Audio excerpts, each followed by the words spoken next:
Cinta Pertama Sang CEO.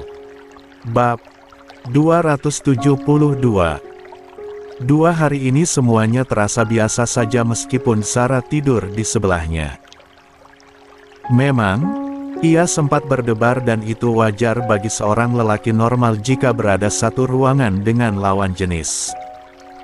Tapi malam ini berbeda. Sangat jauh berbeda. Ada sesuatu yang mengusik, membuat jantungnya bekerja lebih cepat setiap kali bayangan wajah gadis itu muncul.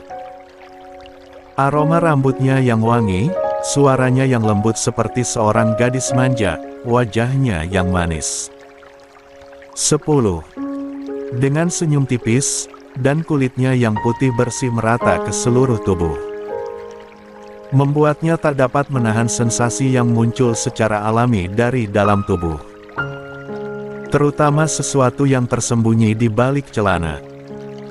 Fahri masih ingat kejadian memalukan kemarin malam, saat ia tiba-tiba masuk ke kamar Sarah dan tanpa sengaja melihatnya dalam keadaan polos. Bohong kalau ia tidak memiliki perasaan aneh setelah melihat itu. Ya Allah, kenapa malah mikirin yang itu? Menghembus napas panjang, Fahri bangkit dari ranjang, mendengus pelan. Memaki apa saja yang terlintas dalam pikirannya. Tanpa berpikir lama, ia masuk ke kamar mandi.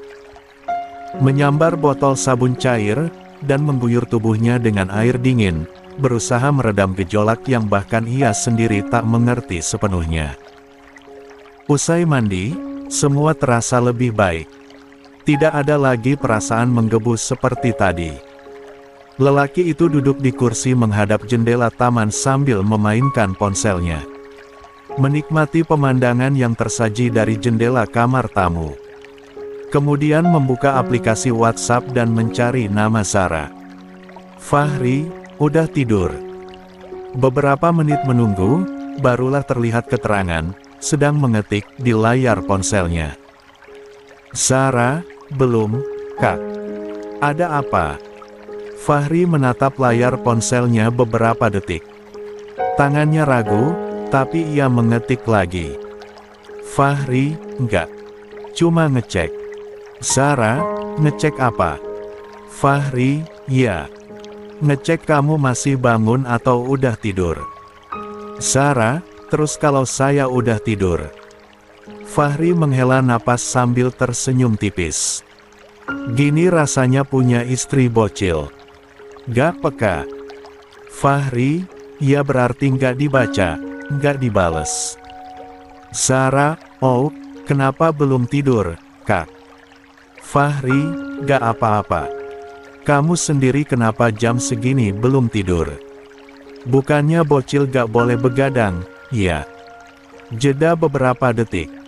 Seolah Sarah sedang memikirkan alasan ia belum tidur malam ini. Apa mungkin karena Fahri meninggalkannya ke kamar tamu? Sarah, belum ngantuk aja. Fahri, kenapa gak ngantuk? Kamarnya sepi, ya. Sarah, bukan.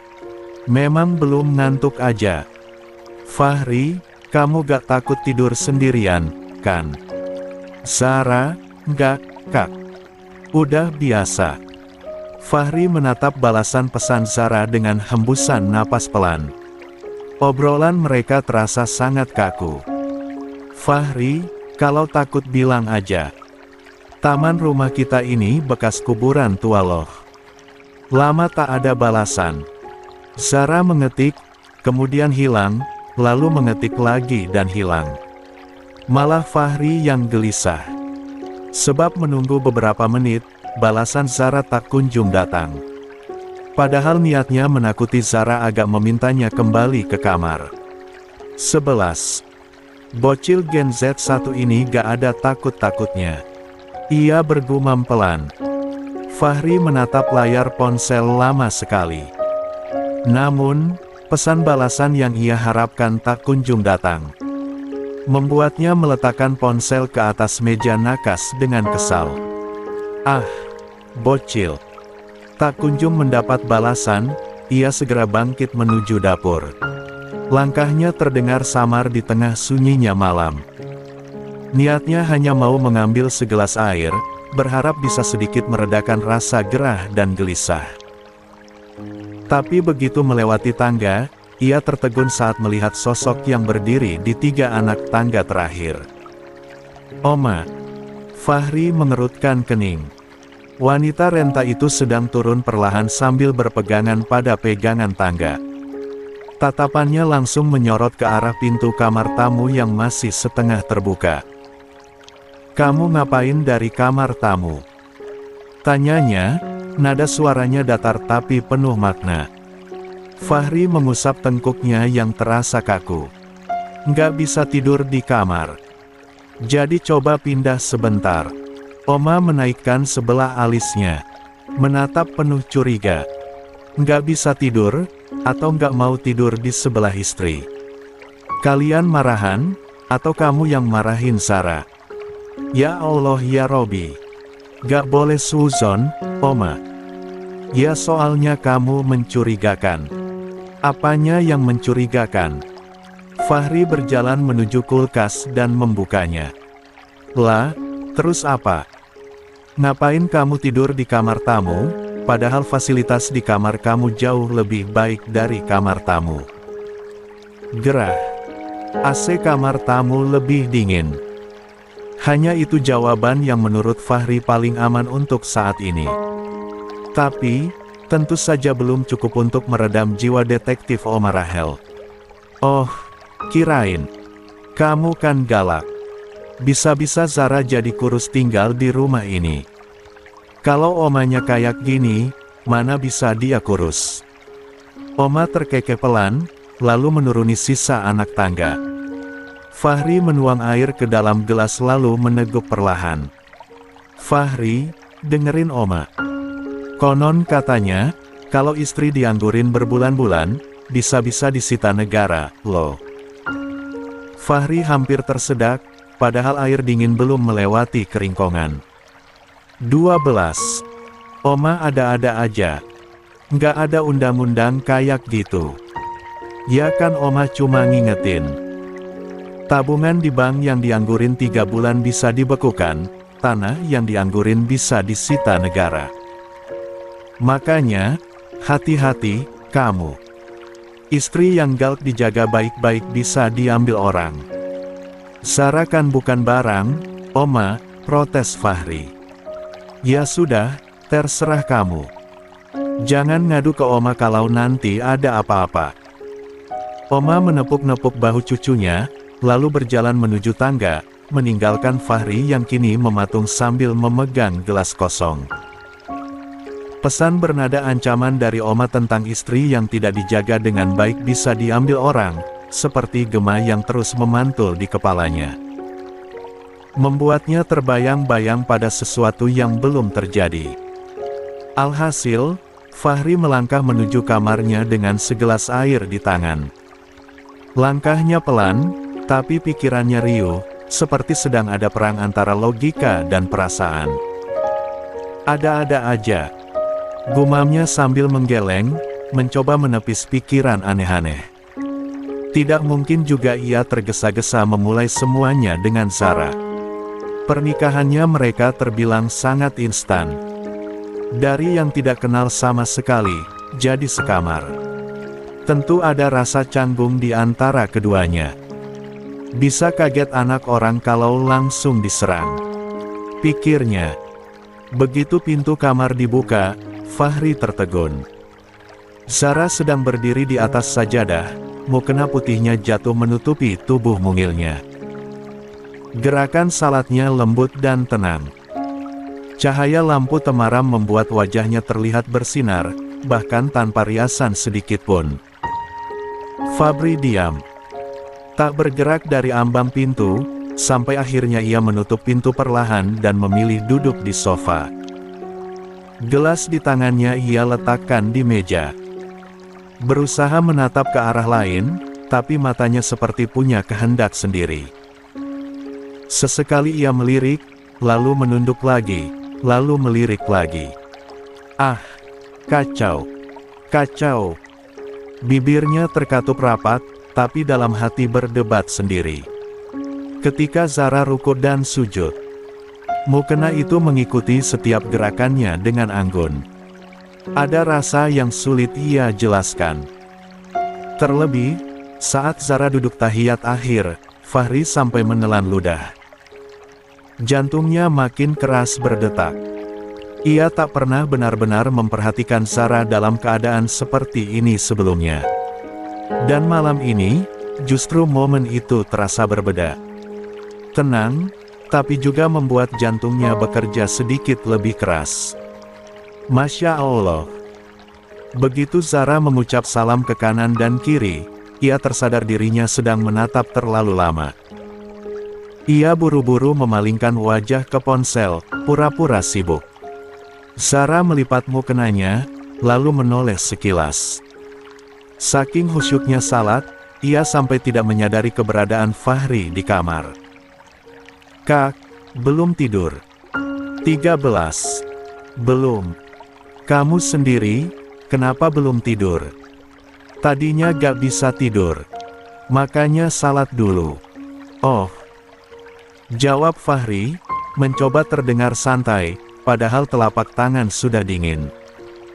Ya sudah, sekarang tidur. Saya bisa dimarahin Oma kalau kamu sampai sakit karena begadang. Lagian, besok berangkat pagi, kan? Zara mengangguk kecil sambil merapikan sajadah, tidak sadar bahwa setiap gerakannya sedang diperhatikan suaminya dari sudut mata. Di dalam hati, Fahri mulai resah. Ucapan Oma di dapur tadi seolah semakin membakar kegelisahan yang sudah ada sejak tadi malam. Kayaknya, saya nggak jadi tidur di kamar tamu, ucap Fahri beberapa saat kemudian. Zara mengangkat alis, menatapnya singkat. Kenapa? Dimarahi Oma, jawab Fahri datar, tapi matanya menatap ke arah lain, seolah malas membahas detailnya. Oh gitu. Sahutnya pendek, berusaha terdengar biasa saja. Tanpa menunggu respon lebih lanjut, Fahri berjalan ke arah tempat tidur. Ia menarik selimut dan langsung berbaring, punggungnya menyandar sebentar ke headboard sebelum akhirnya rebah penuh. Zara. Iya, Kak. Kamu gak tidur? Iya, ini baru mau tidur. Zara sempat ragu, tapi akhirnya ikut berbaring di sisi tempat tidur yang biasa ia tempati. Begitu tubuhnya menyentuh kasur, ia memutar badan, membelakangi suaminya. Gugup. Suasana kamar menjadi hening. Hanya terdengar suara AC yang berhembus pelan. Beberapa menit berlalu. Fahri menoleh dan menatap pung Zara sambil termenung. Zara, panggilnya pelan. Tidak ada jawaban. Zara, ulangnya sedikit lebih keras. Tetapi, masih sama senyap. Fahri menarik napas. Tidurnya cepat sekali bocah kecil ini, batinnya. Menggeser tubuhnya pelan sampai berada tepat di belakang Zara, Fahri melirik perlahan. Mata istrinya itu sudah terpejam, napasnya teratur. Menandai ia telah tertidur. Benar kata Oma, masih mentah aja dia udah secantik ini. Gimana nanti kalau matang? Fahri bergumam dalam hati. Mengagumi setiap pahatan sempurna di wajah istrinya. Tanpa berpikir panjang, Fahri menyelipkan satu lengannya di bawah leher Zara, dan tangan lainnya meraih pinggangnya. Dalam hitungan detik, tubuh Zara sudah berada dalam pelukan hangatnya. Zara yang sebenarnya belum tidur itu menjadi sangat terkejut. Matanya terbuka lebar di balik punggung yang ia hadapkan pada Fahri. Jantungnya berdetak cepat. Ia bisa merasakan hembusan napas Fahri di lehernya, membuat kulitnya meremang. Apalagi ketika lengan suaminya itu berhenti tepat di bawah dadanya. Bergerak ke atas sedikit, pasti sudah lain. Cerita 14. Zara menahan napas. Pipinya panas. Ia yakin kalau saja lampu menyala terang, wajahnya pasti merah seperti kepiting rebus. Tapi ia memilih diam. Tidak bergerak, tidak berkata apa-apa. Zara mencoba memejamkan mata, berharap rasa gugupnya mereda. Tapi setiap kali ia menarik napas, hangat tubuh Fahri ikut masuk ke dalam paru-parunya. Semakin ia berusaha menenangkan diri, semakin ia sadar, pelukan itu tidak mengendur sedikitpun. Bahkan, setiap kali ia bergerak sedikit saja, genggaman tangan Fahri di pinggangnya seolah otomatis menguat, seperti refleks agar ia tidak lepas. Ya Allah, ini gimana tidurnya kalau kayak jin, pikir Zara, matanya tetap terpejam. Di belakangnya, Fahri sebenarnya tidak sepenuhnya tertidur. Ia pura-pura memejamkan mata, berharap Zara tidak menyadari betapa cepat detak jantungnya sendiri. Setiap kali ia merasakan gerakan kecil dari Zara, ada keinginan untuk semakin mendekat. Waktu berjalan pelan sekali malam itu. Suara hujan tipis di luar jendela justru membuat suasana makin intim. Zara akhirnya pasrah. Ia tak bergerak lagi, hanya berbaring dengan pipi yang terus terasa panas. Beberapa kali, ia mencoba mengatur napas agar terdengar seperti orang tidur. Tapi masalahnya, Fahri bisa merasakan ritme itu dan tahu betul istrinya belum benar-benar terlelap. Namun, bukannya melepaskan, Fahri justru menahan diri agar tidak bicara. Lah tahu kalau ia buka suara sekarang, suasananya akan pecah. Dan entah kenapa, malam ini ia ingin membiarkan rasa itu menggantung. Jam terus bergerak. Tapi tangannya yang tadi hanya diam, kini sedikit berpindah, menyentuh lengan Fahri yang melingkar di pinggangnya. Sentuhan itu kecil, tapi cukup untuk membuat Fahri tersenyum tipis dalam gelap. Fahri menutup mata. Merasa tenang, seolah baru menemukan posisi paling nyaman untuk tidur. Tanpa ia ketahui bahwa, bocil, dalam dipelukannya itu sama sekali belum terlelap.